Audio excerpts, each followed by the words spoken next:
Ikaw may kuhanin kong problema namin eh. Sign ka ng sign ng budget ng tolerate ko pinsan mo? Yes. Sasabihin mo, ako ang hero kasi ako ang nag-discover ng mga flood control. Noong isang araw, tinanong ko, bakit po tayo nagbenta ng halos 30 tonelada ng ginto? Alam mo kung magkano ang nawala sa atin? 100 billion lang naman ang nalugi sa atin. Wow! At yun na mga kabayan, ano pong masasabi niyo po dito sa balita na kung saan nga po doon sa pagbebenta ng ginto ng ating bansa, mantakin mo mga kabayan ang Singapore po pala, nagbenta ng ginto nila 2 tonelada lang. At yung ibang bansa, hindi po lumalagpas ng 5 tonelada. Mantakin mo, ang bansa po natin ay nagbenta ng 30 tons, 30 toneladang ginto ng palugi, mga kabayan. Alam niyo po kung magkano po ang nalugi? 100 billion, mga kabayan. Ibinenta mo ng palugi. Mantakin mo ang gobyernong to, nagbenta ng ginto. Hindi pinaalam sa taong bayan saan napunta yung pinagbentahan. Hindi natin alam kasi hindi naman po nila sinasabi, di mo ba mga kabayan? Yan po yung balitang ihahatid sa atin ni Senator Marcoleta. Pero bago po lahat yan, unahin po muna natin. Ito pong birada ni Attorney Rowena Guanzon. Dito po kay Junior, mga kabayan. Mantakin mo naman kasi mga kabayan, naglabas ng report si Junior at akala mo, sabi po niya, siya daw po nag-umpisa, siya daw po ang tatapos ng flood control issue na yan. Kumbaga, ipinoportray niya po yung sarili na siya po yung hero. Dahil siya daw po ang nagsiwalat niyan. Ano pong sabi ni Madam Rowena Guanzon tatungkol diyan sa pagmamayabang ni Junior? Ito po mga kabayan, panoorin po natin. Madam Rowena, pasok po. Kung ng problema, siya rin na magsusot. Sa akin na, para naman ako nilutos sarili kong mantika. Ay, totoo naman, di ba? Ibig ko sabihin, si Marcos pa ang hero ngayon? Ikaw may kuhanin kong problema namin eh. Sign ka ng sign ng budget ng tolerate ko pinsan mo? Yes. Sasabihin mo, ako ang hero kasi ako ang nag-discover ng mga flood control. Hindi! Tao nakadiscover ng mga flood control. Yes. Lumabas lang si Marcos ng maaga kasi sinabihan na siya na pag hindi ikaw lumabas against this ghost projects, ipupulgar ka na ng mga tao, magsisimula ng mga rally. Bakit? Bakit siyang hero? Ang tao ang hero! Yes. Ayaw nila kay Sarah. Stop election! Kaya yung gumawa ng problema, siya rin na magsusot. Sa akin na, para naman ako nilutos sarili kong mantika. Di po ba? Grabe, no? Legit naman po yung sinasabi ni Madam Rowena Guanzon, di po ba? Mantakin mo, nung zona mo, pinagmamayabang mo yung flood control, 5,500. Di ba? Kinaumagahan po, ano po nangyari? Pinak-check ka na yung fake news mo. Bumaha. Hindi lang sa Maynila. Halos lahat ng parte ng Bulacan, binaha. Sinabihan ka na ni BP Inday Sara, yung pinsan mo, may ginagawang kalokohan. Nakinig ka ba, sir? Hindi. Hinantay mo pa ang 1 taon. Lumabas yung budget. Pinirmahan mo. Sinabi ni Pangulong Duterte, may mga blanco. Anong sabi mo? Hindi, binasa ko lahat yan. Back to back. Pinagyabang mo pa sa zona. Pusang galaka. Malaman-laman namin, yung budget na yan, ang most corrupt budget na meron ang bansa natin sa history ng pagbuo ng budget. Tapos sasabihin mo, ikaw ang nakatuklas? Napakatindi mong gunggong. Ang kapal ng mukha mo, sir. Tapos sasabihin mo, ikaw ang nakatuklas, ikaw ang tatapos? Hindi, sir. Ang gusto po namin, ikaw ang makulong sa kapabayaan mo, sa pag-tolerate mo sa pinsan mo. Ano pa bang kabalintunaan ang ginawa ng taong ito, mga kabayan? Gaano po ka-weak ang taong to? Ito po, mga kabayan, mukhang kulang pa po kasi yung ninakaw ng tatay nito Bakit? Ito mga kabayan, panoorin po ninyo ha. Nagbenta po ng ginto. Walang kaalaman-laman taong bayan. Yung mga bansa, bumibili ng ginto. Kung magbenta, kakapiranggut lang. 1 tonelada, 2 tonelada. Tayo nagbenta 30 tonelada. Saan napunta? Ang matindi pa nito, palugi pa na benta. Sasabihin nila, ay hindi namin na-forecast. Ano bang silbi nyo dyan kung hindi kayo marunong pumorcast? Ito mga bayan, panoorin po natin yung bahayag dyan ni Senator Marcoleta. Noong isang araw, tinanong ko, bakit po tayo nagbenta ng halos 30 tonelada ng ginto? Ay, isa pa nga Hindi pala na yan. masagot-sagot yun eh. Oho. Sinatanong ko lamang po, ano pong patakaran natin sa pagbebenta ng ginto? Oho. Ang ibang bansa po, sila po nagsisibili. Nagre-reserve. Tama. Oo. Alam po niyo kung magkano ang ibinentang ginto ng Singapore? Oho. 1.8 tons. Ayan. Okay. Uzbekistan siguro 2.2. Mababa lang.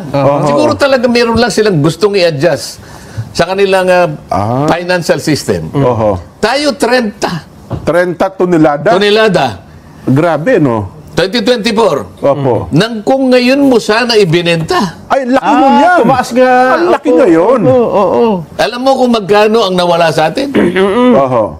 Magkano po? Hindi mo alam. Hindi po namin alam eh. Oh, 100 billion lang naman ang nalugi sa atin. Wow. wow. Eh, parang So tinatanong ko, teka muna, Mr. Central Bank, Oho. paano nyo ba ako pinag-isipan to? Hindi ba nyo na Hindi daw nila na projection eh. Hindi daw nila na forecast na tataas pala ang ginto eh. ang hihina naman eh. Bakit hindi nila si Saito? Si Saito ang pinakamarunong sa ganyan eh. Nandito eh. 100 billion ang nawala sa atin. Grabe, no? Eh di tayo pinagtatawanan niya. Alam mo yung ginto, Jen, Nelson? Oo. Miski huwag na natin pag-usapan ng ating bansa bilang isang Opo. bansa. Sa pamilya na lang natin. Opo. Kaya, yung ating, ano bang tawag dyan sa nakatayong, ano siya? Floor director po, floor director. Floor director na lang. Opo. Si Irma, ano po yan? May mga ginto-ginto yan eh. Yung Opo. ngipin niya, nakikita ko may ginto. Yung kanyang ganis. Kana pa na yung ngiti Mahalaga ko eh. yung ginto. Alam Ay, mo, siyempre seguridad yan. Yes po. Ang ginto kasi, hindi basta-basta bumababa ang value niya. Opo. Hindi kagaya ng pera mo ngayon. Oo. Sus Mariosep na perang Pilipino. Evaluation lagi. Yes. Malapit na, nung isang araw, umabot sa 60. Kumpara mo sa $1 ng Amerikano. Oho. Eh, isip-isipin. Mangangailangan ka na 60 pesos para magkaroon ka ng $1 na Amerikano. Tama po. Anong ibig sabihin niyan? Kapag ka po yung ating currency ay ganun na po ang kalagayan. Lalo, tumataas po yung bilihin. Kasi po, kahit na po yung ating mga nag-i-import, Oho. nung nag-i-import, kawawa po. Bakit? Para sa mga pag-import na pangangailangan natin, mga raw materials, mga pagkain natin, mangangailangan siya ng maraming piso para bumili ng dolyar na ibayad niya doon sa Tama kanyang po. i-importahin. Puro pahirap ito eh. Oho. Ngayon, kung sinasabi po ba natin, kagaya ng sinasabi natin, pinapahayag natin, nasaan ang pagkakasala doon? Tumutulong tayo eh. Para iliwanagin natin bakit nagkaganito ang ating bansa. Tama Oo. po. Oho. Hindi ka makakibo. Ano ho ako, na-shock ako. Sen, parang... Na-realize ko na swerte yung nakabili ng ginto dyan. Oho. Hindi ka kilala rin nila, ipinagbilhan para... O, tinanong ko rin yung Maharlika Investment Fund. isa pa po yun, ano? Ang hinahanap lamang po ng mga Pilipino, Mr. Sponsor, Oho. 250 million po ito eh. Kinuha natin mula sa Development Bank of the Philippines. Kinuha natin sa Land Bank. Mga perang nakatalaga sana sa pagde-develop ng ating bansa. Oho. Ang objective po nito ay national development. Perang pang-develop eh. Yes po, oo. Kinuha natin doon sa mga tweed, nabawasan yung development efforts ng mga bangko na nakatalaga sa bahaging yun. 250 million, oho. Katungkulan yung ipaliwanag, meron pa tayong napala dahil kinuha mo doon eh. Dati Oo, ginagamit syempre. niya eh. dapat malaki kinakita niya. Hindi mo pa tatanungin ang asawa mo, Nelson. Saan kayo nag-invest? Saan? Halimbawa, sabi ng asawa ni Nelson, Nelson, Jed, Opo.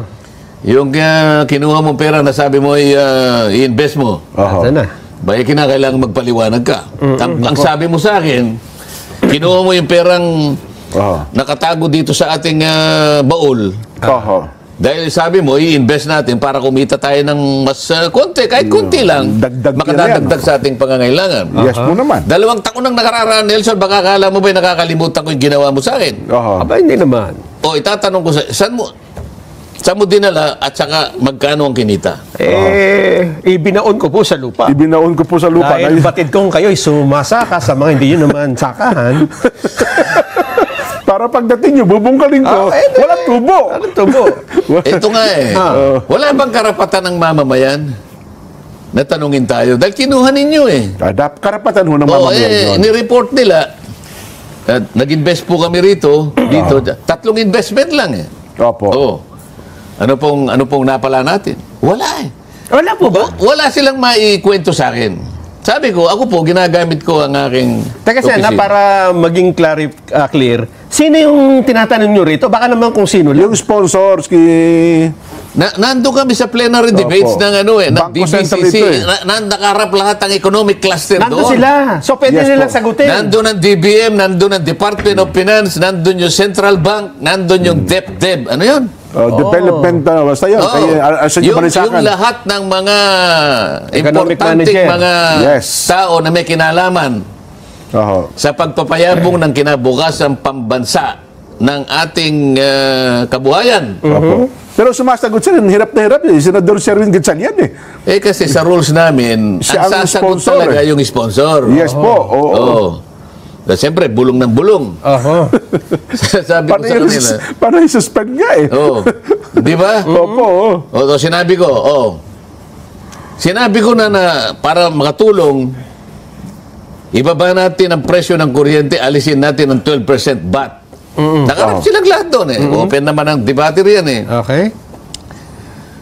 Inaakala ninyo na baka sakaling mawalan tayo ng taxes dahil tatanggalin mo na naman yung 12% Siyempre, VAT. mababawasan eh. Hindi nyo man lang inisip na pag binaba natin ang presyo ng kuryente, ang daming giginhawang mga negosyante. Oh. Ibig sabihin yan, maaari silang ma-encourage, maingganyo na magtayo ng maraming negosyo. Opo. Yes. Pati ngayon, yung mga mamumuhunan sa ibang bansa, magaganyak din silang pumunta rito. Bumaba ng konti, nawala yung VAT. Opo. Di ba? Opo. Oh. Kapag kinuwenta mo lahat, nakagawa na ba kayo ng projection na kunwari bumaba ng ganitong porsyento ang taxes? Opo, yung koleksyon ng buwis. Kasi Opo. binaba mo, inalis Opo. mo yung VAT eh. Oho. Sa pangkalahatan, bumaba yung tax. Aha. Ito po. Nakwento nyo ba kung ano yung magiging positibong epekto? Wala. Oho. Wala. Natatakot kayo kagad. Sabi ko, pwede naman. Ito ka ako, Secretary Recto na aking kaibigan. Aha. Ito ka ako ang isang pagpapatunay na inaral ko po, ito 20 taon ang pinag-uusapan natin dito. Opo. Pagka pala bumaba ang tax, Opo. meron siyang direct correlation sa pagtaas ng gross value added ng manufacturing. Ibig sabihin, meron siyang direct correlation eh. Aha. Pag bumaba ang tax, tumataas ang production. Tama ho naman. Opo. Hindi lamang yun, sabi ko, meron pang kaakibat na indicator yan, pati export tumataas. Oho. Hindi nyo ba naisip, pagka nangyari yan, baka mas malaki ang kikitain natin. Kasi nga lalaki yung manufacturing. Isip-isipin mo, lumaki yung manufacturing. Maraming negosyo, maraming patrabaho, maraming Yes. employment. Kikita yung tao, yung kanilang kakayahang bumili. May pera sila. Maraming magbebenta. Maraming taxes. Tapos binigay ko yung papel. Opo. Ito kako yung aking inaral.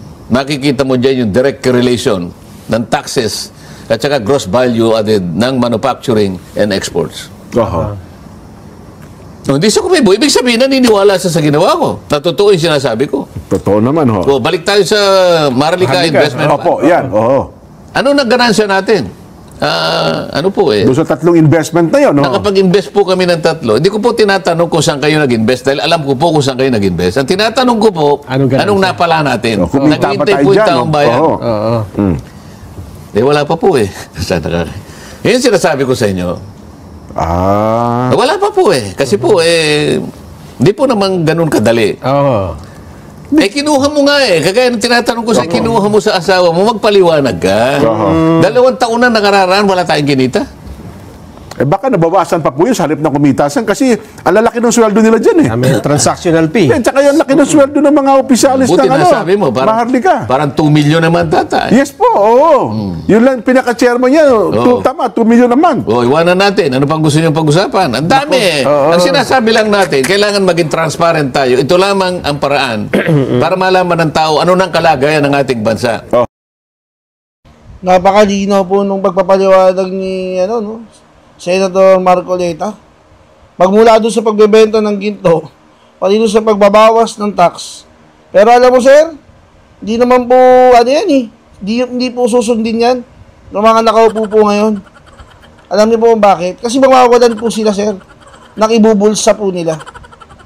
Mandakin mo nga sir ultimo yung PhilHealth 60 billion sir. Pwede mo nang ibigay yun sa mga pasyente na nagda-dialysis. Siguro halos mababawasan mo lahat ng magda-dialysis doon Yung may mga cancer, sir, 60 billion, 60B. Pero ano pong ginawa ng gobyerno to? Kinuha. Mas gugustuhin pa nilang kunin yun, sir, kesa ipagtulong doon naman sa mga karapat-dapat na tulungan. Yung may mga cancer, mga nagda-dialysis. Naaatim po nila yung gawin.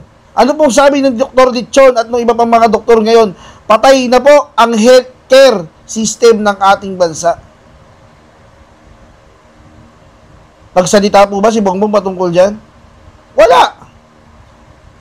Wala po silang pakialam sa taong bayan. Ang gusto lang po nila kung paano po sila makakakuha ng mas malaking tax at kung paano po sila makakapamulsa ng pera ng taong bayan. Isipin mo, 100 billion, 25% diretso kay Marcos. Ganyan po kagarapal ang ating tao sa gobyerno ngayon, Sen. Kaya parang awa nyo na po, Sen. Sa 2028, baka pwede po kayo tumakbo bilang Vice President ni BP Inday. Baka yan na po talaga yung totoong unity team. Sen, parang awa nyo na po. Ayaw na po namin nung mga katulad na galawan ng mga ulagang yan na bangag po yung galawan Di ba ba? At papanabasin pa niya na siya yung hero. Ano inumpisahan? Yung daw itatapusin niya? Pang-init po ng ulo, mga kabayan. At hanggang dyan na lang po, mga kabayan. Ano po masasabi niyo patungkol po dyan? I-comment nyo nga yan, mga kabayan. Gusto kong marinig po, gusto po namin marinig kung ano po yung inyo pong masasabi patungkol sa mga kabangagan na ginagawa ng gobyerno pong ito. Hanggang sa muli, paalam.